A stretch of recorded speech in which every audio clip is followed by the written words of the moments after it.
Kinachoendelea kwenye mitandao ya kijamii mpaka sasa ni lawama tu ambazo zimekuwa zikienda moja kwa moja kwa Rais Samia Suluhu Hassan, wengine wakiwa wanadai kwamba labda kwa sasa Askofu Gwajima huenda akawa ile nafasi aliyokuwa akitaka kuendelea kutimiza huduma na ibada katika kanisa la Ufufuo ambalo kwa sasa halipo tena, na kwa makanisa yote ya Ufufuo ambayo yameweza kusitishiwa huduma. Manake ni kwamba kiuhalisia kwa sasa je, Askofu Gwajima anaruhusiwa kuwa na kanisa jingine ama haruhusiwi? Ni swala na mjadala ambalo kwa sasa limekuwa pia likiendelea kuumiza pia vichwa vya watu wengi, wakiwa wanajaribu pia kutoa komenti zao na kurusha baadhi ya komenti zao katika peji tofauti tofauti, wakiwa wanadai kabisa kwamba kwa sasa issue ambayo pengine ilikuwa inazungumzika mara baada ya Askofu Gwajima kuweza kumzungumzia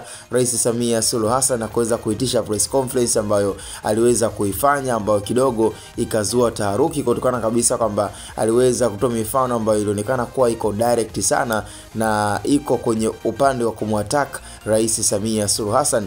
Na licha kama kuna baadhi ya watu walikuwa wanajaribu sana kuhoji kwamba ni kwa nini Askofu Gwajima amekuwa akijiamini sana kipindi ambacho sasa hivi rais ni mwanamke, rais ni Samia Suluhu Hassan. Haya yote hayakuweza kufanyika kipindi ambacho marehemu John Joseph Pombe Magufuli alipokuwepo. Tusitake kusema kabisa kipindi ambacho marehemu John Joseph Pombe Magufuli alipokuwepo kwamba utekaji ulikuwa haupo. Mambo yalikuwa yanaendelea, mambo mengi sana katika nchi na sio mara ya kwanza. Lakini kwa nini sasa hivi ionekane kabisa kwamba lawama zote anapewa Rais Samia Suluhu Hassan? Kwa ni mambo ambayo kiuhalisia ni lazima pia tutakuwa tunayahoji na kuona kabisa kwamba hatutakiwi kwenda direct, lakini pia na kuweka zile reaction ambazo zitakuwa zinamwattack rais moja kwa moja.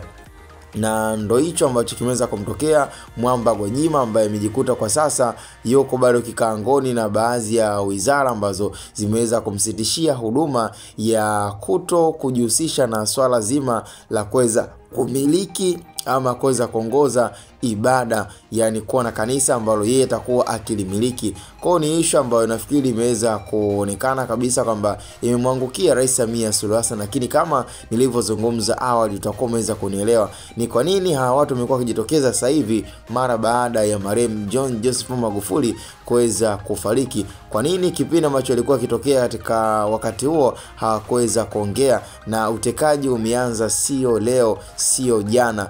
Manake ni matukio ya zamani ambayo wao walikuwepo na walikuwa na uwezo wa kuzungumza. Na kubwa kuliko, na tuendelee pia tu kutoa nafasi pekee kwa vijana ambao wameendelea kuwa ni moja ya wanachama bora zaidi, ni kufahamisha tu ndo kwanza t-shirt kwa sasa zinaendelea kutengenezwa kwa wingi na Wachina. Kama unavyoweza kuziona, hiyo ni moja ya mashine ambayo ipo kwa ajili ya special kuprint t-shirt za chama cha CCM. Kwa hiyo mambo ni moto na CCM inaendelea kuwa na balaa kama kawaida. Uchaguzi utakuwa ni wa moto mwaka 2025 na mambo mazuri itaendelea kujitokeza zaidi katika uchaguzi huu ambao kila mmoja yuko nao. Stay tuned kabisa kuweza kuangalia nini kitakachoweza kujiri.